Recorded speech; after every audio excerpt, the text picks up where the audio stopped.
अगर कोई वीडियो देखता है स्टूडेंट को, तो स्टूडेंट्स किस तरह के मतलब बीमा पॉलिसी खोल सकते हैं? मिडिल क्लास से है, उसको पता नहीं होता है, बहुत से एडवाइजर्स होते हैं जो अपने फ़ायदे के लिए मिसगाइड कर देते हैं। तो अगर आप इस वीडियो के माध्यम से बताना चाहें, जैसे कोई मिडिल क्लास है, 15-20 हज़ार की नौकरी भी जैसे सैलरी कर रहा हो, वो पैसे बचा के किन चीज़ों में लगाए तो ज़्यादा सही है? देखिए फाइनेंशियल प्लानिंग के बारे में मैं आपको स्टेज के बारे में बता दूँ। जी, फाइनेंशियल प्लानिंग में 4 स्टेज होते हैं। जी।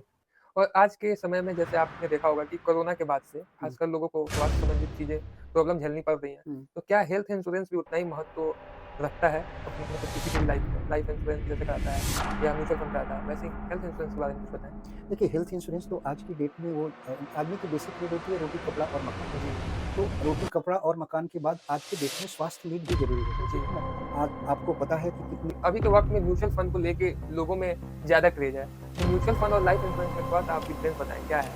देखिए इंश्योरेंस जो होता है वो अलग चीज़ है, जी, म्यूचुअल फंड अलग चीज़ है। जी। इसको समझने के लिए तो सर आपको क्या लगता है जब आप 1999 में आए, लगभग 2 दशक पहले, हुँ। उस वक़्त मतलब फाइनेंशियल एडवाइज़र बनने के लिए ज़्यादा चीज़ें आसान थी या अभी ज़्यादा हो गई हैं? फिक्स्ड डिपॉज़िट और जैसे म्यूचुअल फंड है, शेयर मार्केट है, तो इसके बारे में आपका क्या व्यू है? देखिए फिक्स्ड डिपॉज़िट जो 2 तरह के इन्वेस्टर हैं। होम इंश्योरेंस, इसके बारे में भी मैंने बहुत सुना है, तो हुँ। होम इंश्योरेंस कैसे काम करता है? इसके बारे में अगर कुछ बता देते आप? देखिए होम इंश्योरेंस ये जो होता है, जी, वो घर का इंश्योरेंस होता है। जी, तो उसमें ये 2 तरह का होता है, एक तो होम का इंश्योरेंस होता है जो फायर और इसका ही होता है। एक हाउस होल्ड का भी होता है। हाउस हुँ, होल्ड में गृह सुरक्षा के नाम से ये हुँ, इसमें हाउस होल्ड में कभी आग लग जाती है, जी, अर्थक्वेक आ जाता है, हुँ। तो उसके लिए वो लोग कराते हैं कि नमस्कार साथियों, मेरा नाम मनीष यादव है। आज के पॉडकास्ट में आपका स्वागत है। हर पॉडकास्ट के ज़रिए हम चाहते हैं कि आप अलग-अलग चीज़ों से रूबरू हो सकें। तो हम हर पॉडकास्ट में कुछ नए शख्सियत को लाते हैं, ताकि वो जिस फ़ील्ड में महारत हासिल किए हुए हैं, उन चीज़ों को आप तक शेयर कर सकें और आप उन सब चीज़ों से सीख के अपने जीवन को और सुखी और समृद्ध बना सकें। तो आज के जो हमारे गेस्ट हैं, वो फाइनेंशियल एडवाइज़र हैं। इनका नाम श्री सिद्धेश्वर सिंह जी है। सर आपका स्वागत है और बहुत-बहुत थैंक यू कि आपने अपना कीमती वक़्त हमें दिया। आप अपने बारे में कुछ परिचय दें, उसके बाद हम अपना सेक्शन जो है प्रोफ़ेशनल वाला वो चालू करेंगे। हाँ, मेरा नाम चितेश्वर सिंह है। मैं ये जर्नी 1999 से स्टार्ट किया और मेरी स्टार्टिंग जर्नी एलआईसी के साथ हुई। जी, इस क्रम में मैंने ये इंश्योरेंस इंस्टीट्यूट ऑफ इंडिया से जी, अ, इंश्योरेंस से रिलेटेड जो भी स्टडी हुई, ये किए सर्टिफिकेशन कोर्स किए। उसके बाद मैं NISM National Institute of Security Management से insurance planning, investment planning, retirement planning, income tax planning से रिलेटेड सर्टिफिकेशन कोर्स करके आज मैं life insurance, mutual fund, general insurance near about एमफिसिन के साथ मेरा रजिस्ट्रेशन है Association of Mutual Fund India के साथ यस सर। और बहुत सारी इंश्योरेंस कंपनियों के साथ भी मेरा एसोसिएशन है। तो सारी सर्विसेज कंपनियों की सर्विसेज प्रोवाइड कराता हूँ और लगभग मेरे हज़ारों आप कस्टमर हैं हाँ, जो हमारी सर्विसेज ले रहे हैं और आज सैटिस्फाई हैं। तो सर जैसे आपने बताया कि आप 1999 में दिल्ली आए, हुँ। तो आप पीछे कहाँ से हैं? उसके बारे में कुछ ज़िक्र करें अपनी जर्नी के बारे नहीं में। मैं यूपी के डिस्ट्रिक्ट बलिया से जी, 1999 में आया। मेरी ग्रेजुएशन पढ़ाई-लिखाई हुँ, बलिया में ही हुई, ठीक है ना? जी, और बाकी का जो मैं बताया कि हुँ, इंश्योरेंस से और जो प्रोफ़ेशनल कोर्सेज़ हैं, हुँ, वो मैंने दिल्ली से किया। जी। तो आप मतलब शुरू से ही चाहते थे इस फ़ील्ड में आना या आपका कुछ और चॉइस था? नहीं देखिए वो डेस्टिनी होती है। पहले तो जैसा कि यूपी बिहार के लोग ये जो होते हैं, हुँ, उनकी चॉइस होती है कि सरकारी नौकरी मिल जाए। तो जी, मैं 94 से ग्रेजुएशन करने के बाद से जी, कॉम्पिटिटिव एग्ज़ामों की तैयारी करता था जी। और सरकारी नौकरी की तैयारियाँ करी तैयारियाँ आपने। की। कुछ जगह सफलता भी मिली, कुछ जगह से आंशिक सफलता मिली, पूर्ण सफलता नहीं मिली। जी, फिर मेरा यहाँ दिल्ली में आया और इस फाइनेंशियल सेक्टर में अपना करियर अच्छा। स्टार्ट किया। तो सर आपको क्या लगता है जब आप 1999 में आए, लगभग 2 दशक पहले, हुँ। उस वक़्त मतलब फाइनेंशियल एडवाइज़र बनने के लिए ज़्यादा चीज़ें आसान थी या अभी ज़्यादा हो गई हैं? नहीं उस समय फाइनेंशियल एडवाइज़र में इंश्योरेंस से में या और इसमें लेना आसान था क्योंकि वो लाइसेंस ईज़िली मिल जाते थे। जी, उसी समय इंश्योरेंस सेक्टर ओपन हुआ था, प्राइवेट इंश्योरेंस कंपनियाँ आई हुई थी। जी, तो धीरे-धीरे बहुत सारी प्राइवेट कंपनियाँ आई। अब तो धीरे-धीरे बहुत सारी कंपनियाँ आ गई और इसमें कॉम्पिटिशन बढ़ गया। जी, कॉम्पिटिशन के साथ-साथ इंश्योरेंस और फाइनेंशियल चीज़ें की अवेयरनेस भी बढ़ी है। जी, तो आज बहुत सारे लोग इसको पूर्णरूपेण करियर भी मान रहे हैं, ठीक है ना? जी, और अच्छे अच्छे क करियर के रूप में देखते हैं। जी। तो जैसे आपने बताया कि आज के टाइम में और पहले के टाइम में कुछ-कुछ अंतरें थी, लेकिन अभी के वक़्त में म्यूचुअल फंड को लेके लोगों में ज़्यादा क्रेज़ है। तो म्यूचुअल फंड और लाइफ इंश्योरेंस में थोड़ा-सा आप डिफरेंस बताएँ, क्या है? देखिए, इंश्योरेंस जो होता है वो अलग चीज़ है, जी, म्यूचुअल फंड अलग चीज़ है। जी, इसको समझने के लिए इंश्योरेंस बीमा होता है, इसका रेगुलेटर आईआरडीए होता है। जी, म्यूचुअल फंड निवेश होता है। जी। निवेश शब्द आते ही इसमें रिस्क आ जाता है, ठीक है ना? हुँ, तो ज रिस्क चूँकि रिस्क है तो रिस्क के साथ-साथ रिटर्न नहीं है। जी, इंश्योरेंस जो होता है उसमें रिस्क कवर होता है। जी, यानी आपने एक 5 लाख 10 लाख या जितने का आपने इंश्योरेंस करा लिया, तो हुँ, वो अमाउंट शुरू से लेकर के हुँ, वो फिक्स्ड हो गया। कल को अच्छा, खुदा न खास्ते कुछ हो जाता है, तो उस स्थिति में उस वो अमाउंट मिल जाएगा। जी, जबकि इसमें अपोज़िट है कि इसमें आप जो भी अमाउंट देते हैं जी, म्यूचुअल फंड में इसमें, तो उसपे रिटर्न आएगा और जो उस समय फंड एक्युमुलेट हुआ, जो भी रिटर्न होगा वो आपको मिलेगा। जी। तो ये चीज़ें हैं। तो आज के यंग जनरेशन में म्यूचुअल फंड का अच्छा क्रेज़ है और जी। एक निवेश का अच्छा भी विकल्प है म्यूचुअल फंड। तो आपके हिसाब से किसमें करना सही रहेगा? म्यूचुअल फंड या लाइफ इंश्योरेंस? अगर किसी को आप इसलिए कहना चाहें, अगर वो मिडल क्लास से है, उसको पता नहीं होता है, बहुत से एडवाइज़र्स होते हैं जो अपने फ़ायदे के लिए मिसगाइड कर देते हैं। तो अगर आप इस वीडियो के माध्यम से बताना चाहें, जैसे कोई मिडल क्लास है, 15-20 हज़ार की नौकरी दिल्ली जैसे शहर में कर रहा हो, तो वो पैसे बचा के किन चीज़ों में लगाए तो ज़्यादा सही है? इस संदर्भ में मैं ये बताऊँगा हर एसेट क्लास का अपना इम्पोर्टेंट है। जी, तो म्यूचुअल फंड भी ज़रूरी है, जी, इंश्योरेंस भी ज़रूरी है।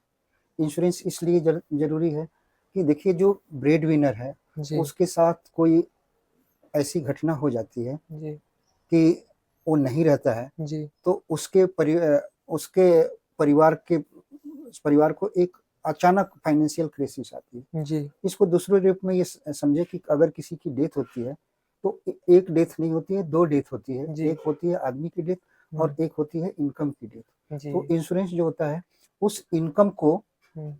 कवर करने के लिए होता है। जो आदमी की डेथ होती है, उसको तो कोई कोई पूरा पूरा नहीं नहीं कर कर सकता सकता, है। हाँ। जी, लेकिन इनकम को डिफर्ड किया जा सकता है, जो अर्जेंट फाइनेंशियल नीड वो तो रुकेगा नहीं, तो जी, उसके लिए वो इंश्योरेंस एक मदद करता है।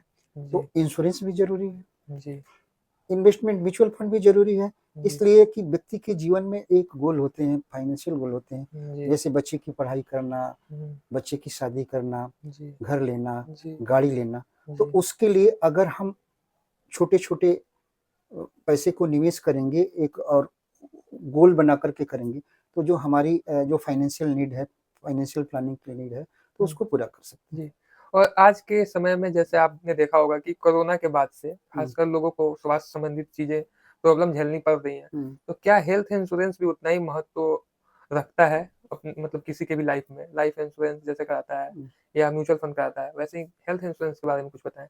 देखिए हेल्थ इंश्योरेंस तो आज की डेट में वो आदमी की बेसिक नीड होती है रोटी, कपड़ा और मकान। जी, तो रोटी, कपड़ा और मकान के बाद आज की डेट में स्वास्थ्य नीड भी ज़रूरी हो गई, ठीक जी, है ना? आज आपको पता है कि कितने ये स्वास्थ्य के क्षेत्र में कितनी महँगाई आ गई है। जी, बहुत ज़्यादा। तो अब इस स्थिति में अगर मान लीजिए कि कोई ऐसी बीमारी हो जाती है जी, या ये उस स्थिति में आदमी को हॉस्पिटल में एडमिट कराना ही है। जी, अगर हम इंश्योरेंस नहीं कराए हैं, तो जी, जो भी हमारी सेविंग्स होगी, वो सारी सेविंग्स अ, 2 मिनट में समाप्त हो जाएगी। जी, तो बिल्कुल। ये पार्ट ऑफ फाइनेंशियल प्लानिंग है कि हर आदमी को मेरा ये अपने हेल्थ इंश्योरेंस का तो प्रोविज़न कर ही लेना चाहिए। जी, हेल्थ इंश्योरेंस हम कई तरह से जैसे नौकरी करते हैं, तो हुँ, उनका एम्प्लॉयर भी इंश्योरेंस ये कराता है, जैसे ईएसआईसी होगा, जी, वो भी हेल्थ इंश्योरेंस कराता है या उसके एम्प्लॉयर भी हेल्थ इंश्योरेंस कराते हैं। हुँ, अगर ये आपको अपने एम्प्लॉयर के द्वारा नहीं प्रोवाइड, तो अपना इंडिविजुअल हेल्थ इंश्योरेंस होना बहुत ज़रूरी है। जी। हुँ, अगर कोई हेल्थ इंश्योरेंस करा रहा है, तो उसके लिए उसको किन-किन बातों का ध्यान रखना चाहिए? जैसे कि अगर वो कराना चाहता है तो मतलब उसको क्या-क्या मतलब चाहिए? जैसे रिक्वायर क्या है कि उसके लिए आपको क्या-क्या जैसे आपके अपने क्या-क्या प्रूफ़ चाहिए? ऐसा नहीं, कुछ हेल्थ इंश्योरेंस में ये आपको प्रूफ़ नहीं देना, इंश्योरेंस कंपनियाँ देखती है पहली चीज़ अच्छा, कि आप स्वस्थ हैं कि नहीं है, ठीक है अच्छा, ना? अच्छा, उसका जाँच कराना होता हाँ, है। आपको आपको चाहिए कि आप प्रोडक्ट की जानकारी लें कि उसमें हमारा कवरेज क्या-क्या है, ठीक है जी, ना? दूसरी चीज़ कि आज की डेट में बहुत सारी हेल्थ इंश्योरेंस कंपनियाँ हैं, जी, जो बढ़िया-बढ़िया कवरेज दे रही है जी, और कम प्रीमियम में, तो हमें 2, 4, 5 कंपनियों से कंपेयर करके कि कवरेज क्या है, प्रीमियम क्या है और जी, जिसका बढ़िया है उसका लेना अच्छा। चाहिए। तो आपके हिसाब से एक जो व्यक्ति है अगर मिडल क्लास से है, तो उसके कौन-कौन से ऐसे बीमा है जो करा ही लेनी चाहिए? देखिए, इंश्योरेंस में ये 2 चीज़ें, एक तो टर्म पॉलिसी होती है। जी, टर्म पॉलिसी ये होती है कि लो प्रीमियम में बहुत बड़ा रिस्क कवर होती है, जी, उसमें रिटर्न तो कुछ नहीं होता है, जी, ठीक है ना? जिस तरह से गाड़ी का इंश्योरेंस होता है, जी, उसी तरह से पैसा देते हैं, वो केवल कवरेज होता है। हुँ, तो टर्म पॉलिसी हुँ, होना चाहिए, हेल्थ इंश्योरेंस होना चाहिए, हुँ, बाकी के पैसे को आप अपने हिसाब से, जैसे अर्जेंट फाइनेंसिंग की नीड के लिए लोग लिक्विडिटी के लिए सेविंग में रखते हैं, हुँ, और अगर आपके पास पैसा ऐसा है जो लॉन्ग टर्म के हुँ, पर्पज़ से 5-6 हुँ, साल, तो म्यूचुअल फंड में एसआईपी के रूप में आप इन्वेस्ट करें, हुँ, तो ये एक बहुत बढ़िया फाइनेंशियल प्लानिंग का ये। अच्छा। सर इसके अलावा आज के वक़्त में आपने देखा होगा कि जो आज की युवा हैं, वो अपने लाइफ़स्टाइल को दूसरों से तुलना करने में लगे हुए हैं। उसकी वजह से कहीं न कहीं वो इन सब चीज़ों पे ध्यान नहीं देते हैं हुँ। और फ्यूचर में चल के उनको प्रॉब्लम्स आती हैं। तो जो आज की हमारी जनरेशन्स हैं, उनको आप क्या राय देंगे? देखिए, ये फाइनेंशियल प्लानिंग इसी उद्देश्य से बनाई गई है, ठीक है ना? जी, जो व्यक्ति फाइनेंशियल प्लानिंग नहीं करता, हुँ, वो निश्चित ही फ्यूचर में उनको अ, कठिनाइयों से गुजरना पड़ता है। जी, फाइनेंशियल प्लानिंग से आदमी अपने लॉन्ग टर्म गोल को हुँ, ईज़िली अचीव कर लेता है, जी, और अगर वो जो कोई फाइनेंशियल प्लानिंग नहीं करता है, तो उसको स्ट्रेस और ये चीज़ें होता है, हो सकता है कि एंग्ज़ायटी हाँ, जी, एंग्ज़ायटी होती है, आज की डेट में जो लाइफ़स्टाइल डिज़ीज़ होती है, जी, ये इसका मेन कारण ये है कि ये सुनने में आता है कि पता चलता है कि वो कोई लड़का 5 लाख रुपया महीना कमा रहा है और सुसाइड कर लेता है। क्यों? जी, क्योंकि वो अपने पैसे की फाइनेंशियल प्लानिंग कम इनकम में भी अपनी जो प्लानिंग करके चलता है, तो उसकी लाइफ़स्टाइल सही होगी, और इनकम ज़्यादा हो, वो डिसऑर्गनाइज़ होगा, अपनी फाइनेंशियल प्लानिंग नहीं होगा, तो उसको फ्यूचर में प्रॉब्लम आएगी ही आएगी। जी। तो जैसे आप ये बताइए अगर कोई बच्चा स्टूडेंट हो, अभी उसका कोई इनकम नहीं है, हुँ। अगर वो अपने पेरेंट्स को इन सब चीज़ों के बारे में अवेयर करना चाहे, अगर कोई वीडियो देख रहा है स्टूडेंट हो, तो स्टूडेंट्स किस-किस तरह के मतलब बीमा पॉलिसी खोल सकते हैं? देखिए, फाइनेंशियल प्लानिंग जिसके पास इनकम नहीं होगा, हुँ, तो वो फाइनेंशियल प्लानिंग कैसे करेगा, पहली जी, चीज़। देखिए, फाइनेंशियल प्लानिंग के बारे में मैं आपको स्टेज के बारे में बता दूँ। जी, फाइनेंशियल प्लानिंग में 4 स्टेज होते हैं। जी, पहला स्टेज होता है 0 टू 20 या 25, बिलो 25, जी, जिसमें लोगों के पास अर्निंग नहीं होती है, स्टूडेंट होता है या होता है, हुँ, तो फाइनेंशियल प्लानिंग नहीं कर सकता। जी, दूसरा स्टेज होता है 25 टू 40, जी, उसको बोलते हैं एक्युमुलेशन स्टेज।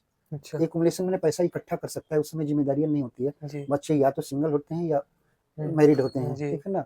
तो वहाँ उनकी लायबिलिटी कम होती है। जी, तो जो यंग बच्चे हैं, उनको यही सलाह है कि इस स्थिति में वो पैसे को एक्युमुलेट करें। जी, किस वे में करें? इन्वेस्टमेंट करके करें या सेविंग करके करें।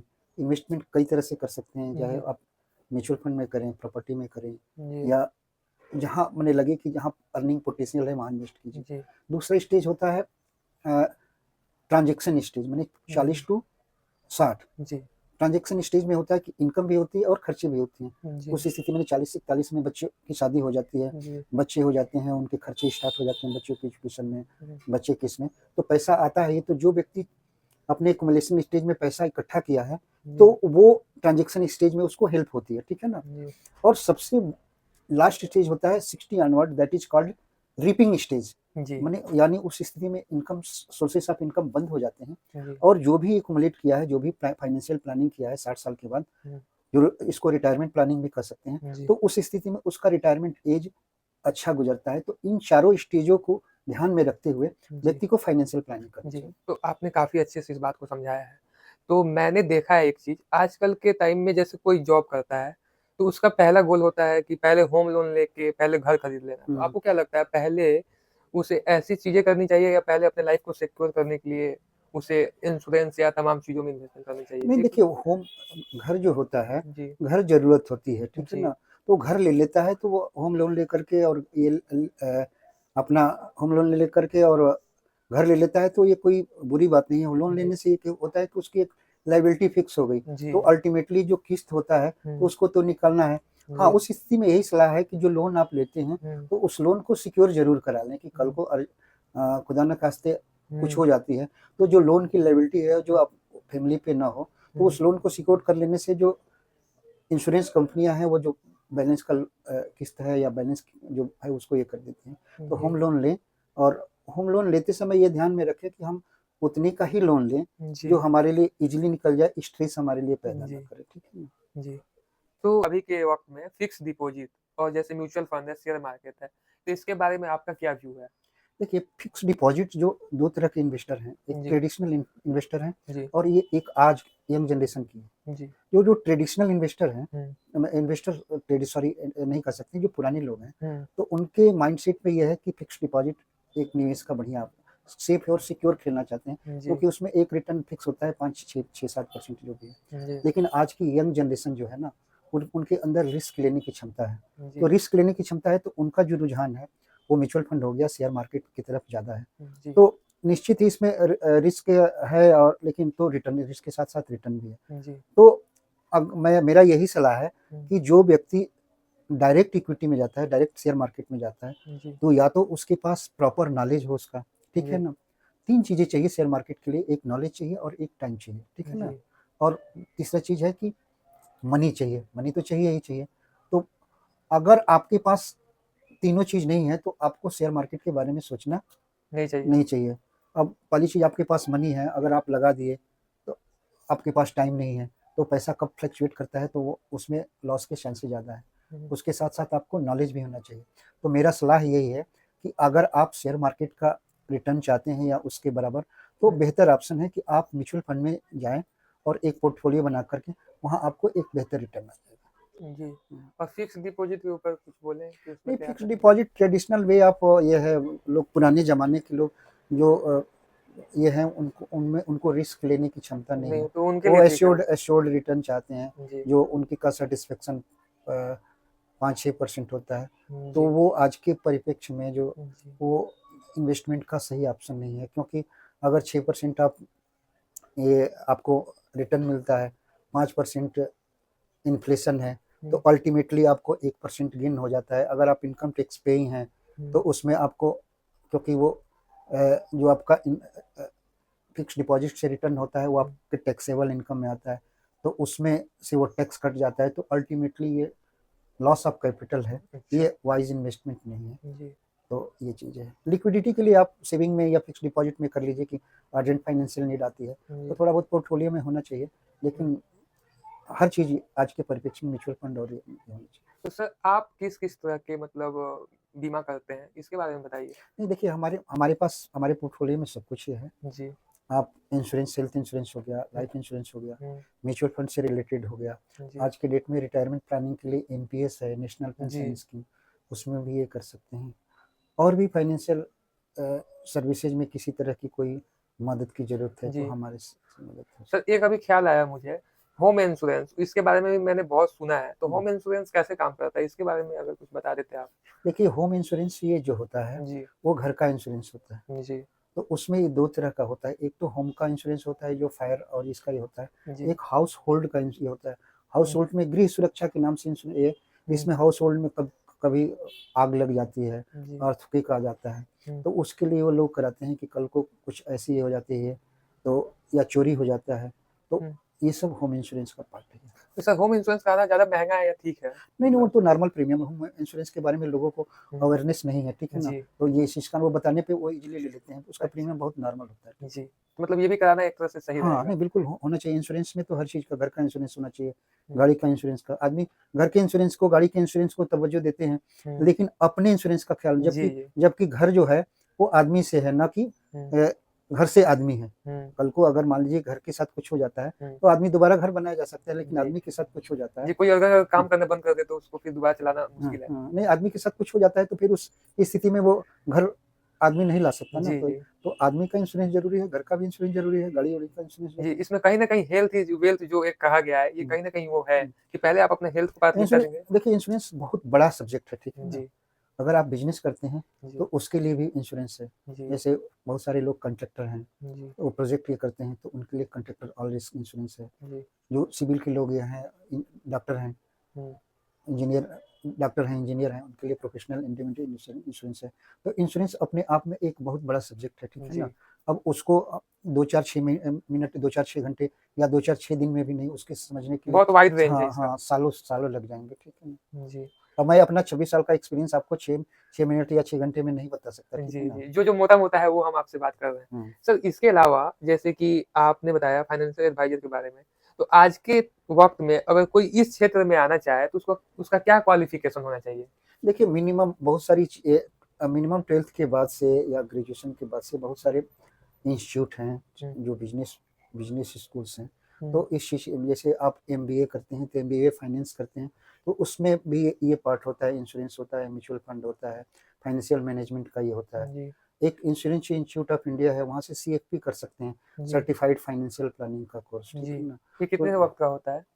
ये वक्त क्या नहीं, इसका ये होता है 2-3 सालों में जब भी आप ये पार्ट सर्टिफिकेशन का कोर्स होता है आप ये कर लेते हैं तो इसमें अच्छा करियर होता है बैंक में। आप बैंक में इंश्योरेंस सेक्टर में आज, क्योंकि आज के डेट में अभी नए बजट में 100% एफडीआई आ गया तो इंश्योरेंस सेक्टर और वाइड हो रहा है और इसमें इंश्योरेंस से रिलेटेड बहुत सारे वैकेंसीज और करियर से रिलेटेड आएगा। ठीक है ना। तो सर आपको क्या लगता है कि जैसे जो इस फील्ड में आएंगे उनके लिए ये इजी है या मतलब इसमें भी उनको मेहनत करना पड़ेगा? क्योंकि बहुत लोगों को ऐसा कुछ चाहिए जिसमें तुरंत जाते ही पैसा आने लगे। तो देखिए इजी तो कुछ नहीं होता है। जो व्यक्ति इजी ये करता है तो वो लाइफ में व्यक्ति को मेहनत करना चाहिए। मेहनत करने के बाद जो फल मिलता है तो उसका आनंद कुछ और होता है। ठीक है ना। इजी गोइंग वाले आदमी की जिंदगी में कभी नहीं होती है। ठीक है ना। तो व्यक्ति को मेहनत से पीछे नहीं हटना चाहिए। ठीक है ना। और किसी भी क्षेत्र में इजी नहीं होता है, कहीं भी आप ये कर लिए मेहनत तो करना ही पड़ेगा। जी। तो आज के वक्त में जो हेल्थ इंश्योरेंस है वो बिल्कुल रसमलाई की तरह हो गया है।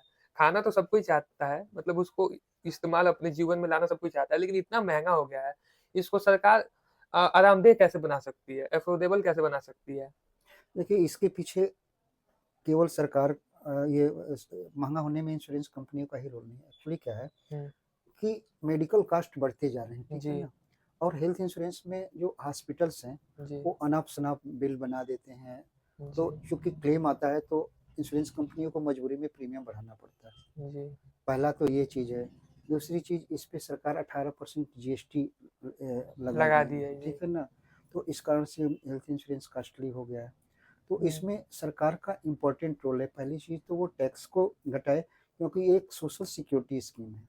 और दूसरा ये चीज़ है इसमें है कि सरकार को हॉस्पिटलों पे नकेल रखना चाहिए। इसके लिए हेल्थ इंश्योरेंस रेगुलेटर की बातचीत चल रही है जो कि ये चेक कर सके कि हॉस्पिटल्स जो है वो अनाप शनाप बिल तो नहीं बना रहे हैं। ठीक है ना। तो ये चीज़ें होनी चाहिए। तो इसमें कहीं ना कहीं एक समावेश होना चाहिए सबका, तब इसको ज्यादा इसमें इसको सरकार रेगुलेट करेगी तभी जाके अफोर्डेबल होगा। और ये सरकार की जिम्मेदारी बढ़ जाती है क्योंकि सरकार के पास कोई डायरेक्ट हेल्थ इंश्योरेंस स्कीम नहीं है। तो इसको अफोर्डेबल और जितना इसका पेनिट्रेशन बढ़ेगा ज़्यादा से ज़्यादा लोग लेंगे। तो प्रीमियम कभी अभी हेल्थ इंश्योरेंस के बारे में अवेयरनेस उतना नहीं है। तो जितने ज़्यादा से ज़्यादा लोग हेल्थ इंश्योरेंस लेंगे प्रीमियम उतना ही कम होगा। जी। तो आप जो व्यूअर्स हैं या जो भी आम जनता है उसको आप अपने तरफ से 2 ऐसे बीमा बताइए जो कराना ही चाहिए। कम से कम 2 ऐसे बीमा के बारे में बताइए। हाँ बिल्कुल। एक तो टर्म इंश्योरेंस होना चाहिए और एक हेल्थ इंश्योरेंस होना चाहिए। दोनों चीज़ें जरूरी होनी चाहिए। उसके बाद से घर का भी होना चाहिए। इंश्योरेंस तो बहुत सारी चीज़ें हैं लेकिन इंडिविजुअली टर्म इंश्योरेंस और हेल्थ इंश्योरेंस बहुत जरूरी है। तो सर और जैसे आपने शुरू में बताया कि आप पूर्वांचल से यहाँ आए थे, तो सर उस वक्त जैसे आप अपने जीवन के बारे में कुछ बताएं कि कैसा रहा आपका सफर यहाँ तक? देखिए एक्चुअली क्या है वो ऑब्वियसली जो भी यहाँ आया हुआ है तो स्ट्रगल तो करता ही है। ठीक है ना। हर आदमी जब ग्रेजुएशन करता है तो उसके एक सपने होते हैं कि मेरे पास एक अच्छी नौकरी हो, अच्छी ये हो। तो स्वाभाविक है मेरे साथ भी ये ऐसा था। लेकिन आज मुझे इस बात का ये अफसोस नहीं है कि मुझे नौकरी नहीं मिली। हमारे साथ के कई लोग सरकारी नौकरी ये किए। तो ठीक है लाइफ ठीक है। और एक ये अच्छा जो व्यक्ति स्ट्रगल करता है तो उसका रिजल्ट अच्छा ही होता है। कहीं ना कहीं भगवान देखते हैं। हाँ नहीं देखिए एक कहावत है ना कि परिश्रम का फल मीठा होता है। तो निश्चित मेरा यही सलाह है जो भी व्यूअर हैं उनको कि परिश्रम करना हमारे हाथ में है। ठीक है ना। इनपुट डालना हमारे हाथ में, आउटपुट हमारे हाथ में नहीं है। आउटपुट देने वाला ऊपर वाला है। तो आप ईमानदारी पूर्वक परिश्रम करें तो निश्चित ही फल जो मिलेगा वो अच्छा मिलेगा। तो सर अगर आपसे कोई संपर्क करना चाहे तो क्या मैं आपके बारे में डिटेल्स अपने डिस्क्रिप्शन में दे सकता हूँ? हाँ बिल्कुल दे सकते हैं। ठीक है ना। मेरा डिस्क्रिप्शन ले लीजिएगा। जी। मैं बाकी दोस्तों अगर आपके मन में कोई भी डाउट होगा आप डिस्क्रिप्शन में मैं सर का कॉन्टेक्ट डिटेल्स दे दूंगा, आप सर से संपर्क कर सकते हैं। इसके अलावा अगर आपके मन में कोई और भी प्रश्न रह गए हैं तो आप कमेंट के जरिए जरूर बताएं हम फिर से सर से कोशिश जरूर करेंगे कि उन सब बातों पे भी जरूर हम आपका जो डाउट है वो क्लियर कर सकें। तो बहुत-बहुत धन्यवाद सर, आपने अपना बहुत कीमती वक़्त दिया है। अभी आपको एक मीटिंग के लिए भी निकलना था। Thank you so much sir thank you. कि आपने टाइम दिया। तो सर के साथ हमारा वीडियो कैसा लगा, आप सब ज़रूर बताएँ और मेरे चैनल को सब्सक्राइब करना ना भूलें। सर मेरे चैनल को सब्सक्राइब करने के लिए जनता को नहीं, बोलिए। मैं आप सबसे रिक्वेस्ट करूँगा कि ये आप इस चैनल को सब्सक्राइब करें और इससे भी बढ़िया-बढ़िया, अच्छे-अच्छे नॉलेजेबल चीज़ें करें, जिससे अपना ज्ञान वर्धन करें। धन्यवाद। हाँ। जी, तो बहुत-बहुत धन्यवाद। दोस्तों मिलते हैं फिर अगले पॉडकास्ट में। जय हिंद।